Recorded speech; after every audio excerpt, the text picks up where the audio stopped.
Well, I am Tim Lupinacci. I am the CEO and chair of Baker Donelson Law Firm, which is across the southeast mid-Atlantic of the United States, about 22 offices. And I've been in the role about 4.5 years. And I would say one of the best pieces of advice that I received early on was to invest in myself.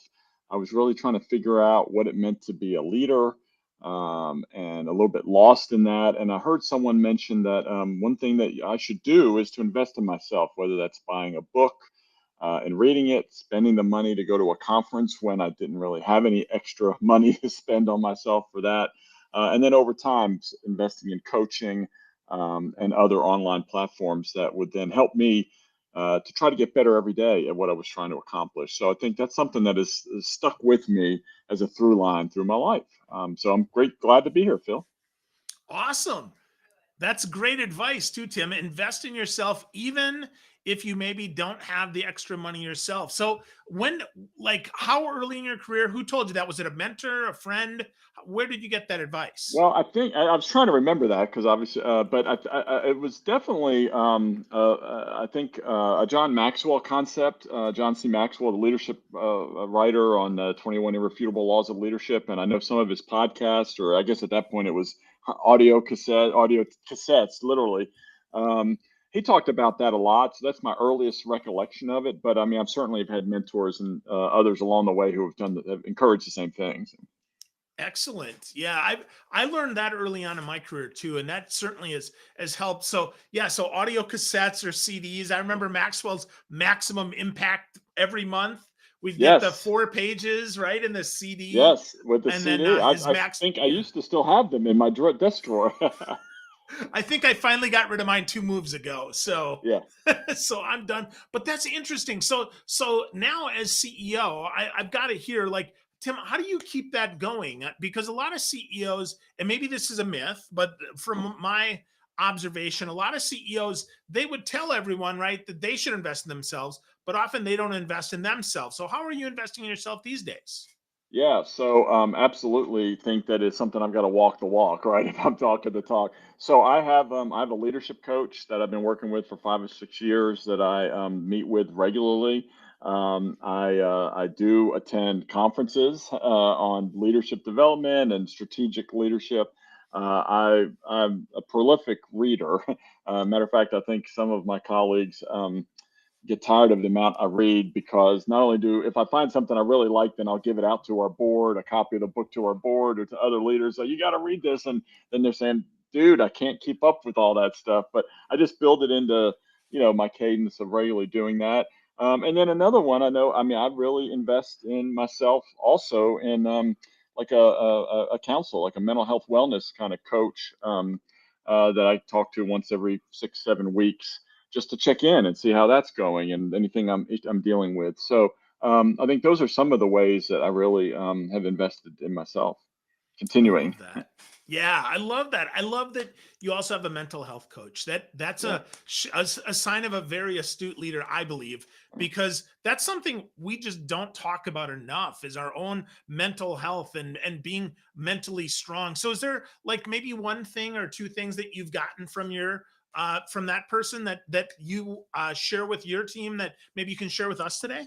Oh, sure. Well, and it's interesting because I'm a big believer in getting help when you need it because I think a lot of times we think we've got it all figured out regardless of whether you have a title or not. So I know early on in my career when I first became a shareholder of a firm, it was kind of I like really freaked out a lot, and we had a employee assistance program, and I just got a referral through that and talked to someone to really help me think through. That was really more focused on how do I prioritize things, not internalize things, except the things I could control, and that really helped me along the way. I certainly on and off have done gone to counseling with my wife just to make sure we're um, you know uh, talking and making sure we can get the best we can be. And we're coming up. We just celebrated 33 years of marriage, so it works.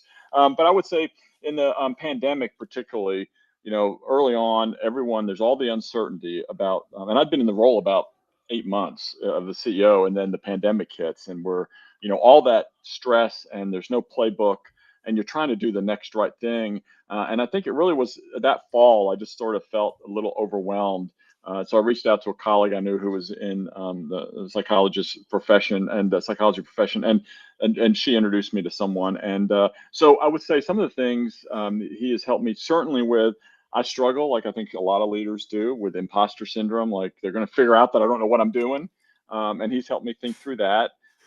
He's helped me give myself some grace because I think a lot of times I just have such a high demand on myself and high expectations that I feel like I let others down or myself down when he's like, you're so, I mean, he says, you're very high performing, you're achieving a lot. You got to give yourself some grace and step back and look at. So those are some things at various steps of my journey that I found a lot of help. Wow. Yeah, the giving yourself grace is a big one. I struggle with that as well, and it's so that I think that goes hand in hand with the imposter syndrome, though, It because does. first, only high performers have imposter syndrome. Mediocre people don't think that they're not even self-aware enough to know that they're imposters. Even if they are, they have that high. Sometimes they have that high esteem of themselves, and it's non-deserved, or just the opposite, right? They're like, well, I'm okay here, and this is where I'm going to be, and so maybe I'll find another mediocre job. So I think that's super interesting that you say that. But then you talked about how, regardless of position, that this is important, and that's really where we're going to talk today. Is that everybody leads, and everybody needs to do that. So talk to me, Tim, about how how we can do that from down below. You mentioned books that you give. I mean, does that just go to the board, or do you share that with the entire organization? Or how do people down below, how do they get a feel for your vision? Well, so a great question, Phil, and I do. I mean, people would probably tell on me that I do give books to other people. So I mean, and I or encourage people to do it. But I think first of all, like when I was selected to become the next CEO, I was in a transition period, but I did a town hall that kind of introduced me to the firm, and I knew a lot of people, but not everyone, because I'd had different roles in the firm. And I it literally was speaking that out loud to our colleagues to say, look, I really viewed everyone in the firm as a leader and that we all needed to step up in whatever role we have, and we can serve our clients. And it may be that it's an internal client, like if you're a receptionist in an office, you have to own and make sure that external clients that come in get welcomed and get taken care of, but also internal clients. And some of the best leaders at our firm are people in that role because they can really help lead the whole office. And you would think, oh, that's not an important role, but it's critical. It's vital. It's a face of the firm. So I think the first thing I did was just to let everyone know that I viewed everyone as a part of this firm. The only way we were going to be successful is with all of us leading and driving forward and getting better as a leader in our space. So first we were just acknowledging it. But then we worked really hard to build, I like to call it pathways to success. We worked hard to help, some people I think call it like talent development, investing in our talent, whether that's through online training, whether it's in person training. Our strategic focus is to really focused on trying to become better at being trusted advisors, which is nothing new, but that's what clients in the industry today want, those trusted advisors who know their industry. But we've built out like a mini MBA, trust advisor mini MBA program for the lawyers, but also for business professionals and staff, so that everyone can get better. So we're trying to, invest in our colleagues to say we want you to be a better leader, but now we're helping you to do it. I mean, I know like with our business services and staff, we gave the was it a Meister book on being a trusted advisor, and then taught through it. So that's an example of how we try to do it at every level, including all the way down to the runner in the who runs errands and things like that. So Cool. Wow.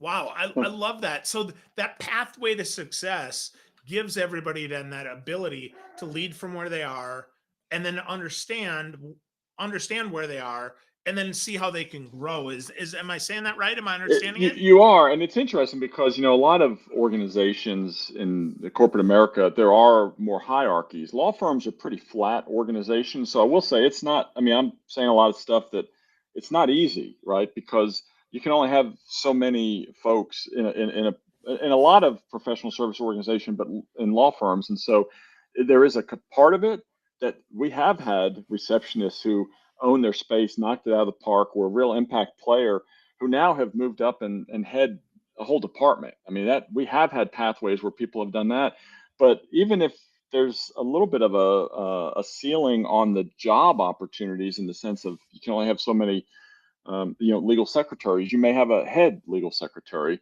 but we can. But I really want folks to see that you can invest in them, and they can get better in what they do, and who they are, and how they can impact the community. So it is a job progression, but in some instances, it's just about trying to get more fulfillment and purpose in what we're doing by getting better at it. So it's a little bit of both. Legal law firms are interesting with that flat organizational structure. Yeah, that is interesting. And yet I would say a lot of businesses suffer with the same thing, and that they don't feel like they can Right. do anything.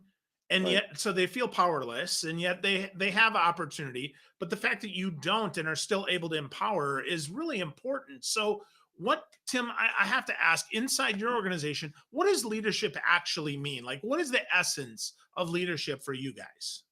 Right. Well, I think it is. I mean, I use that phrase. I mean, it's really owning the the area of your responsibility, the projects you're involved in, owning that you're going to deliver it excellence. You're going to, if you see needs in other places or that wasn't the specific ask, make suggestions, respectfully. I think of it a lot like even when I was a younger lawyer and I really got launched on my, leadership journey.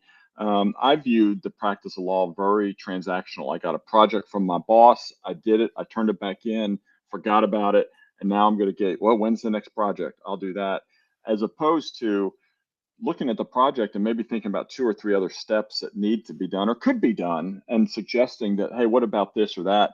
And so I really think it's about empowering folks to feel like they can own their area. As I said, like our legal assistants, they work in teams and they can help other people on the team if they have extra time or they see something that we can do better. I'm a big proponent of let me know how we can get better and listening to the feedback and then acting on it. So it's like I said, it's challenging, and there is, in some sense, you're serving our clients, and there's pressure and deadlines and stress, and sometimes you just have to get it done. But those are the kind of the philosophy, the mentality that I'm hoping that we can drive forward. So Definitely. Yeah, definitely important things to drive forward. We all have the opportunity there to do the best at what we do.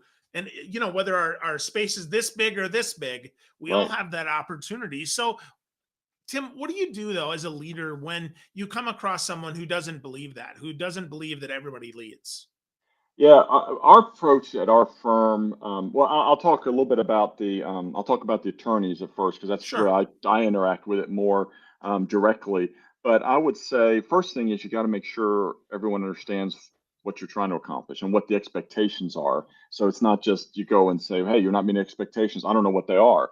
Um, but then, um, but then it's we really. I would say we try to really maybe to a fault. We try to really react with compassion. So if I have an individual, particularly a lawyer, who's really struggling with that, who's not respecting others, who, you know, maybe being aggressive and yelling and doing a lot of that stuff, really sit down, talk with them, try to understand what's going on. In some instances, then we would suggest maybe some coaching. But at some point in time, if it just may be might not be the right fit for them here, and it's helping to coach them out respectfully and so there's a whole spectrum there, and I jumped from the beginning to the end because we really try to work hard along that spectrum. But that's the reality because the more, if you have whatever you define your organization leadership or your strategic vision or how you retreat other people, how you respect other people, if people are not following that over time, and not to drink the Kool-Aid, but that's just a part of your ethos as a company, that can pay all kinds of negative dividends if you don't address it. Because then people say, well, you don't really mean it because so and so gets away with being the jerk or whatever. So we really try to be intentional about it. Not, again, not in a cookie cutter Kool Aid type sense, because I love the diversity of the way we approach things and how I don't care what path you take to get there, but as long as we're doing it respectfully and we're moving forward, that's fine. But it's sort of the bad actor that we have to deal with. And we do test ourselves. I mean, it's, the Jim Collins idea of, make sure you have A players on the bus, and the leaders are A leaders at the front of the bus. And if they're not, I mean, sometimes you just have to release them back to the marketplace if it's just not working out. They're not going to enjoy it either. I mean, it just, if there's friction. So again, none of this is easy, but that's some of the approach of how we've done it.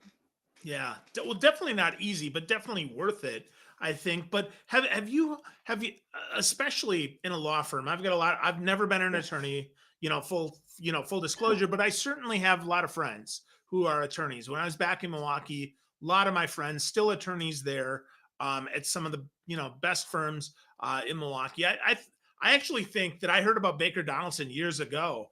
So it's fun that you're here with me today. But I'm curious, what happens when you've got someone who's really a good rainmaker but not a great fit?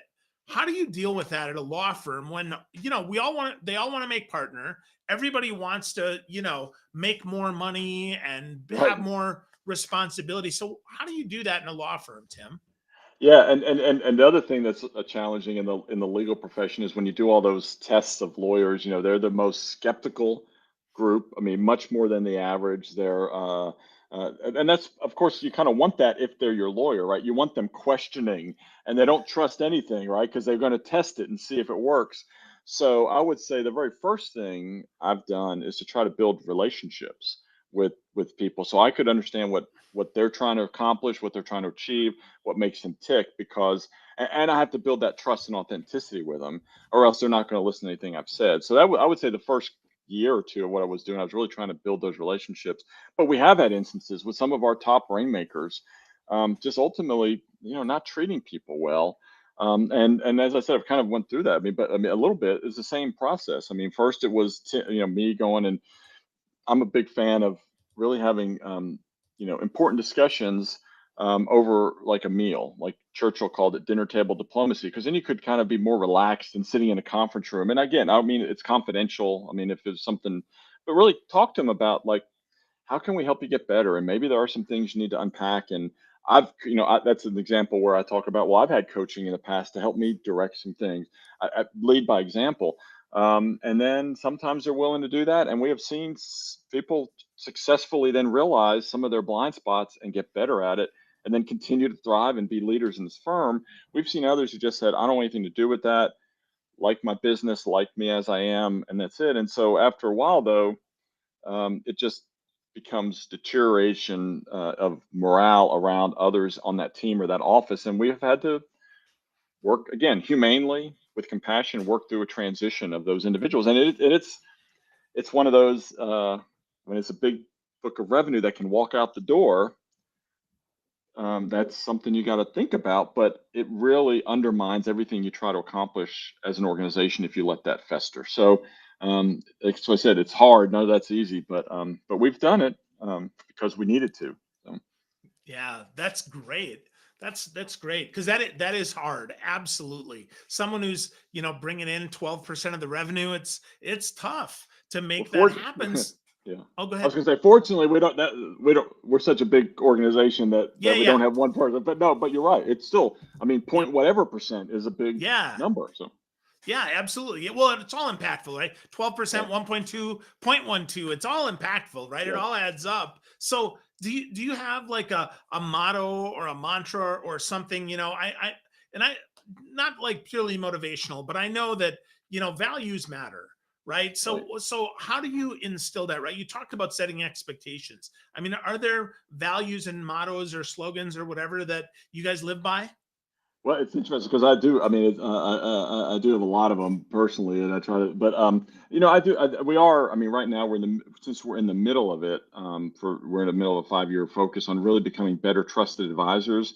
We really talk about the importance of being trusted advisors externally and internally, and then what are the character. You can look online and search trusted advisor, and there's like 4 dozen characteristics. But we've really talked a lot about the ones that matter to us, which include collaboration, working together, respect for each other, and for our clients, listening, knowing in our clients' industry or knowing what we're trying to accomplish in the office. So I think being a trusted advisor is one thing that we've really tried to focus on. I talk a lot about getting better every day. and then unpacking that is it means it's trying to accomplish a lot of these expectations we're trying to drive. Um, uh, our firm those because it's Baker Donelson, everything is Baker something. So like we have, Baker Fit is our fitness program, and but we have our Baker Vision, and so we really try to build on that. So we do have some of those that we really try to drive forward. Awesome. Awesome. So, so you mentioned David Maister's book, right, on being Yeah, a trusted advisor. Have you, funny enough, Baker, have you, David C. Baker, do you know him at all? I He's do written not. some books on being a trusted advisor Okay, as no, I'll have well. to look. I'll look Really, it up. yeah, really, really interesting book. He's got the secret trade craft of elite advisor. Really good. I'm trying to think where I can't remember where David is located, but he's an interesting guy. So give us a couple more, maybe some recent books, Tim, that you've read that you've shared along. Yeah, well, so one of the ones this isn't recent, but one of the things because I actually came to the Meister book late in life. The one that really impacted me along that same idea is an author named Andrew Sobel, and he's got several books, but as I recall, it was something around the 10 critical things clients want, something like that. And as a matter of fact, I probably have it on my bookshelf back here. But that's this whole idea about building those trusted relationships with clients. So that's really good. Some ones that I've recently, I really have enjoyed. I just read. This is great if you're really trying to figure out like where you go from here. You want to grow your leadership or grow really anything you're trying to accomplish. Is John Acuff has a new book coming out called let's set a goal or something about goals. I wish I had it right on the tip of my tongue. I could look it up, but it's really good about all it takes is a goal is the name of it, and I think it's coming out in early September. But I was able to get an advanced copy of it.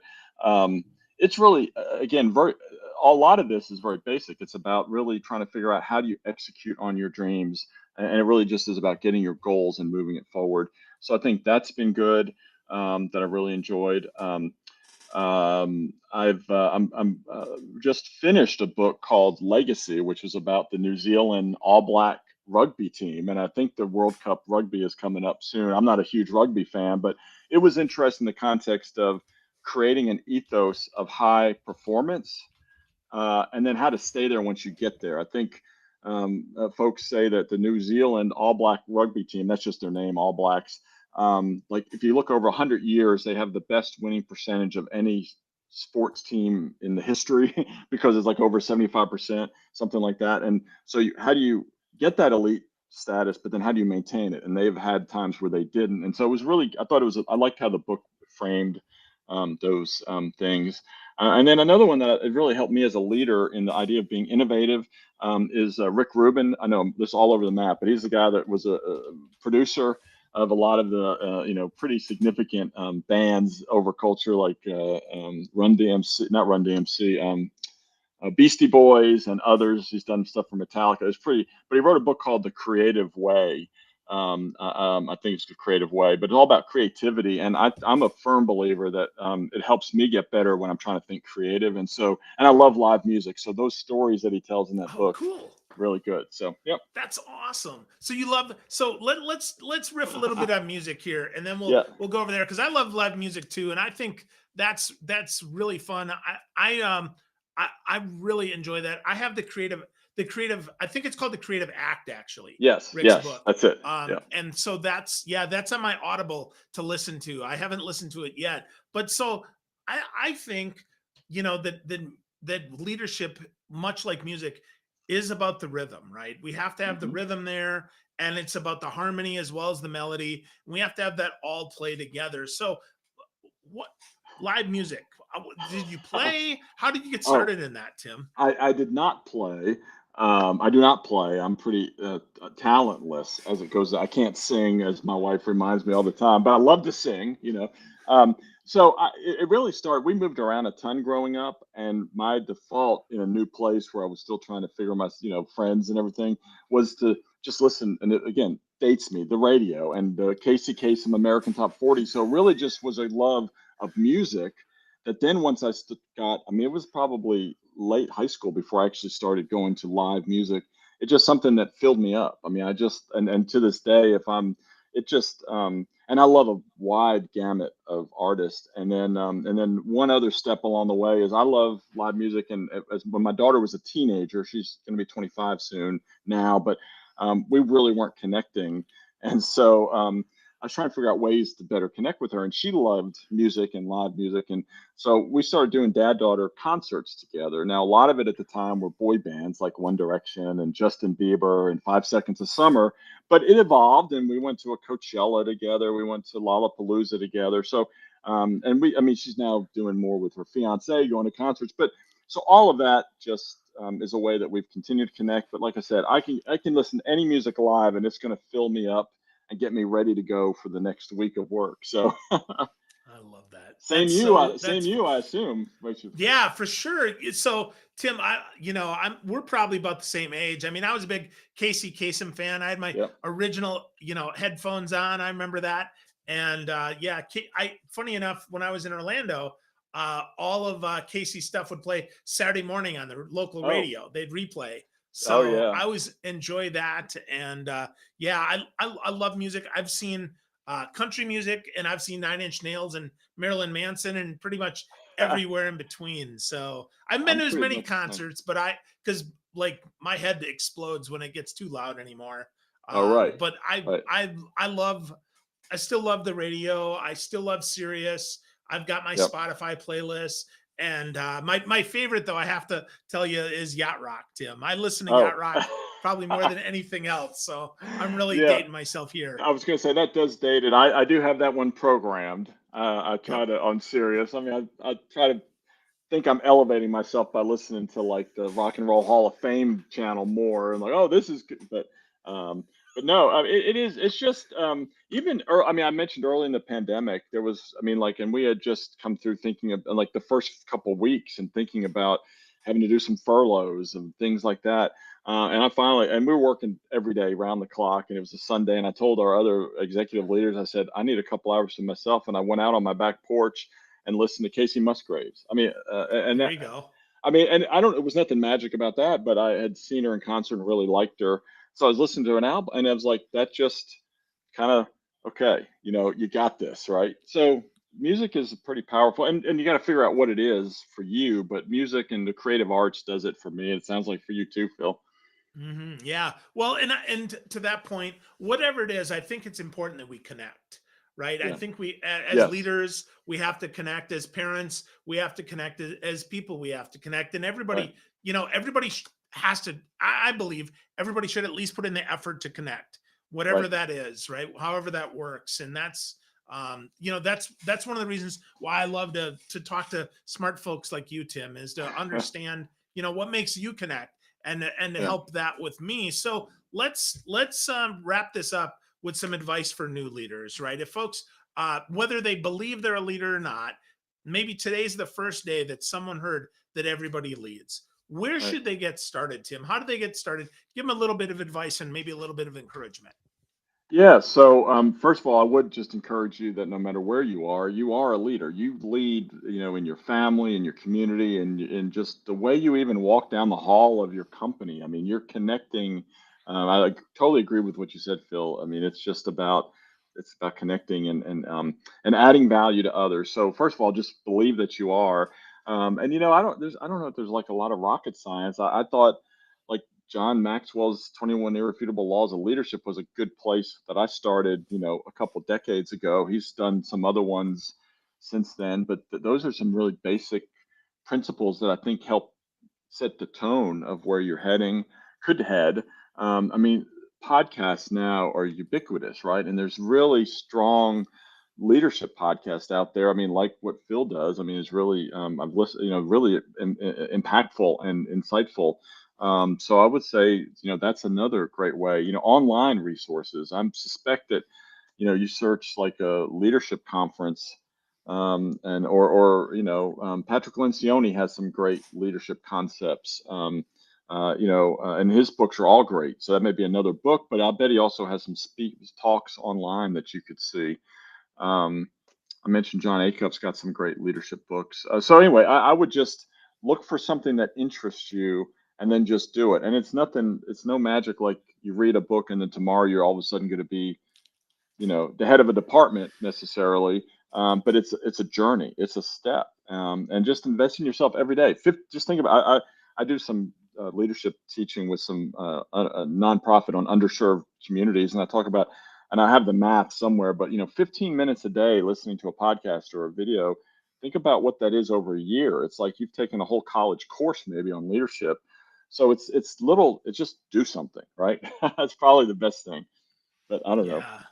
No, I love that, right? Well, figure out what you're interested in, right? Well, first, Yeah. let's start with zero, right? Accept that you're a leader. I Right. think that's a great first step. Secondly, uncover what you're interested in and go after that. And third, do something, do anything to better yourself, even 15 minutes a day. I would say even 5 pages a day. You can Right. get through, 5 or 10 books a year if you're willing to invest in 5 or 10 pages a day. So I Well, think and then that's yeah, great, Tim. I love that, Phil. And I think even look for an opportunity where you can get exercise some leadership muscles. I mean, I know when I was a younger lawyer, there was a young lawyers division that I got to like ultimately like lead a little committee of not a lot of people, but then I had to plan out what the next meeting is going to look like. I mean, everyone's involved in the community, whether it's it's a not. You could do it with a nonprofit. You could do it with a church or synagogue or mosque. I mean, there's all kinds of different. Your parent teacher association, you know, um, just start testing it out, testing out some of the things, and then you can figure out what your leadership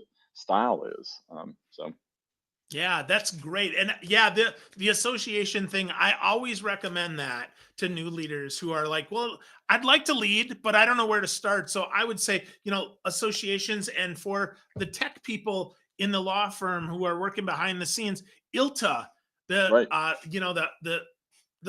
Association for Law Technical People, is fantastic. So get yep. involved in that.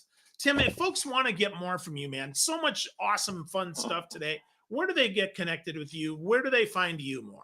Yeah, I'm on LinkedIn with my under my name, and then I'm at Baker Donelson, which is Baker. Senator Howard Baker is the Baker of our firm. Donelson, Donelson.com.